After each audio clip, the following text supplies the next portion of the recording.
Dzień dobry. Kto to taki? A kto to taki tutaj jest? Dzień dobry. Pani Halumi.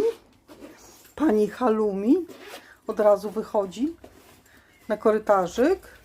I pan Onyx. Dzień dobry, kotki. Zaraz będzie jedzonko. Zaraz będzie jedzonko. Zaraz nasypiemy dużo jedzonka kotkom.